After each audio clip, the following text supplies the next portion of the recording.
I am going to try my hand on making the viral Chinese roti, which is made with beef or chicken.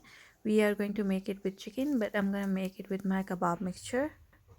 I love working with dough, but I'm not a fan of kneading dough. So this Houseboard stand mixer is very handy when it comes to kneading dough. It takes only 2 minutes to knead a perfectly smooth dough. It has a front-facing LED screen and it can be turned into a meat grinder or a pasta maker with buying extra accessories along with the mixer grinder. Once the dough is ready, put some oil on it and let it rest for 15 minutes. For the keema mix, I took some keema, added the vegetables and the spices listed on the screen. Mix everything and then set this aside. I use the same mixture for making kebabs as well. Once the dough has rested, divide it into equal portions. This will make about 7 to 8 keema rotis.